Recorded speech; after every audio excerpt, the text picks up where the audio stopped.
life, wisdom. Psychetruth massage. Thank you for tuning in today. My name is Meera Hoffman, and today I'm going to be working on the mid and low back and chair massage. So we're going to be learning some techniques and approaches for that. I'm going to walk over here and we're going to start saying hello to the back. So nice open palms here, and we're just going to press on either side of the spine. That's like a big bear walking on somebody's back. And I like to go all the way up to the top, even if we're only focusing on the mid and low back. So some of the muscles that run alongside the spine, the paraspinal muscles, these run the entire length of your spine. So they start down here at the base of the spine and go all the way up to the top, and they help hold your spine up.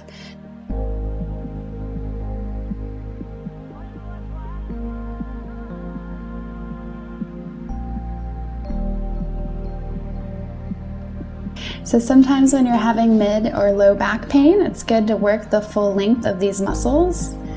That way the entire length of the muscle is relaxed and free of tension. And Katrina, how's that pressure feeling so far? Feels great. Okay. So now I'm going to come into the mid and low back. We're going to work a little bit deeply and more specifically. So as I'm working down here, I'm going to do just a nice gentle compression. You can see that my palms are facing down and the fingers are facing down as well. And then I'm just applying pressure downwards. And then I'm going to reposition and do the same thing as well. I'm just giving a nice length to the spine and the low back. And then I'm even going to press into the tops of the glutes. So making contact with an open fist and just kind of pressing and walking in. Again, saying hello to those areas. We can use a little bit lighter pressure as you kind of walk back up. And you can walk along the spine again.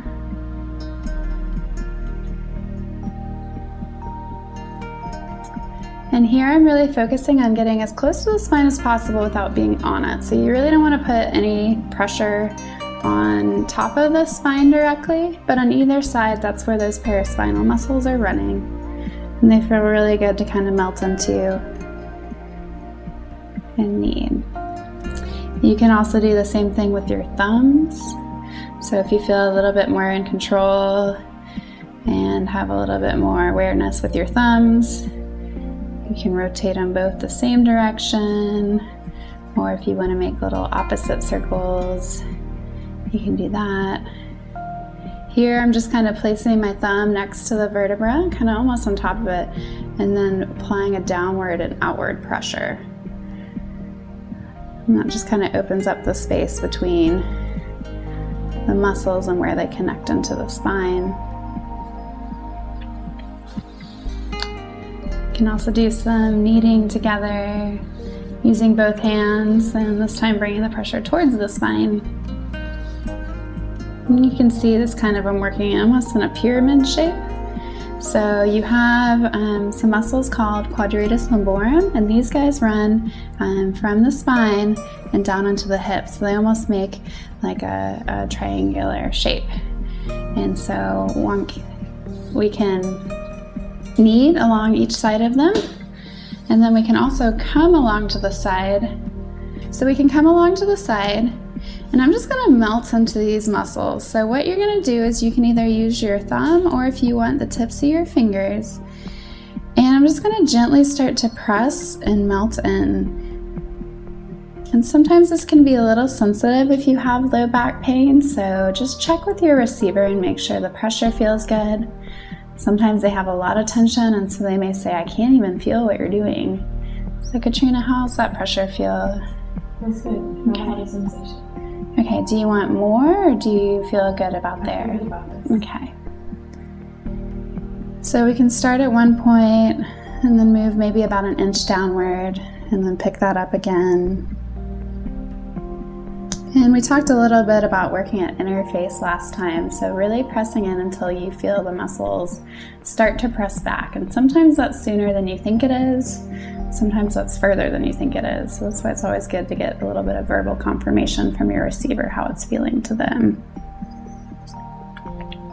And then moving down again. So sometimes when you have chronic low back pain, and this could be due to just sitting for long periods of time, or maybe you're a runner, an athlete, maybe you're a bicyclist, or you're bending over quite a bit.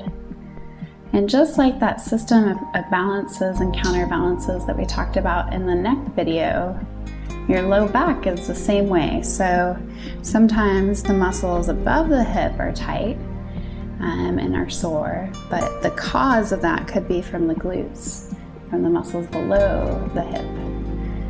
The other opposite is front to back. So if you have low back pain, sometimes your psoas muscle can be really tight. And that's one that I find is a little bit easier to work with on the table.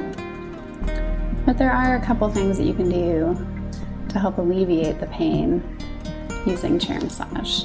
So now I'm just going to kind of gently, we got a little bit of ticklish there. And that's good, actually. I'm glad that that happened. So sometimes people are ticklish in the area, and this is very common for people. If you have tension, sometimes that sensation can relate into a ticklishness.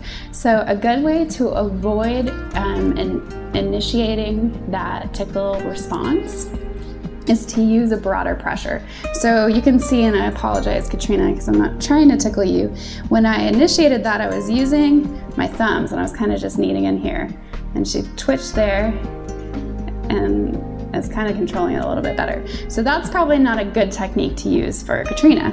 What I would do to work that area out is use a nice broad pressure here. And we can do the same thing, just kind of rolling and moving the muscles, working towards the spine to kind of open that area. And it's okay if the person feels ticklish. It's totally normal. It happens sometimes. The biggest thing for me is I don't want to keep on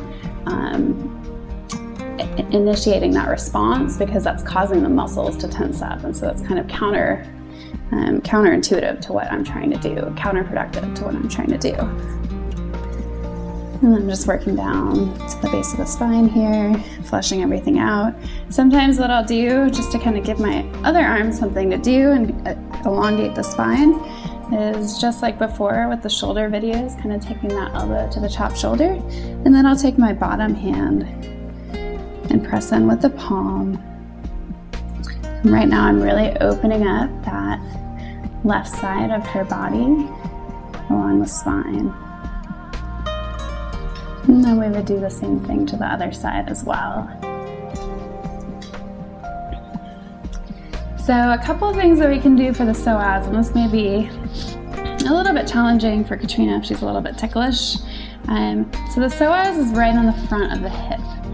So I'm kind of using my left hand to kind of just press into that attachment there as I'm working the back side of the spine as well. And then to the glutes.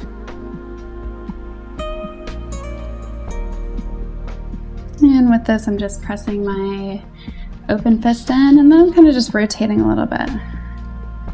And it also kind of helps having that counterbalance of me pressing and holding on the front of her hip, because otherwise you might get a little bit more rotation and movement there.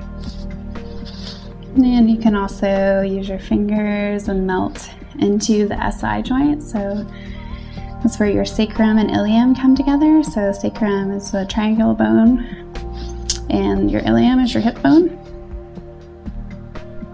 And we're just working in some little knots, little spots here.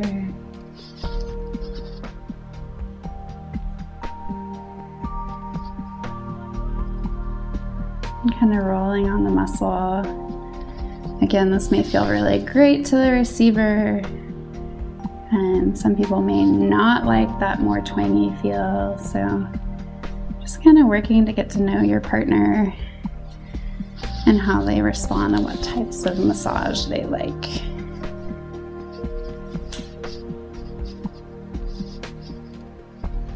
And then I'm going to come to close by balancing both sides of the back again. So walking the hands along the sacrum and up the back. We didn't talk a lot about the mid-back, but similar techniques can be used for that as well. So the sideways melting that we were doing, I'm just working on those muscles that run along the spine.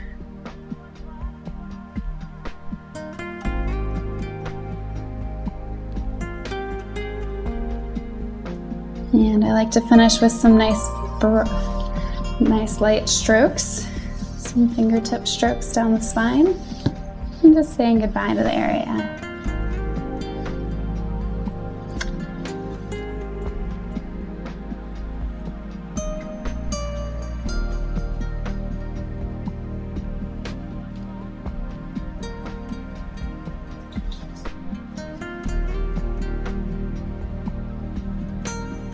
So if you like this video and want to know more about chair massage, you can check out the other videos on this channel, the Psychetruth channel. You can also visit my website, austinchairmassage.com, and please leave us a comment. Let us know what you're thinking, if you have questions or any concerns, any thoughts that you've had as you watch these videos and you want to know more. We can help point you in the right direction. Thank you for joining us.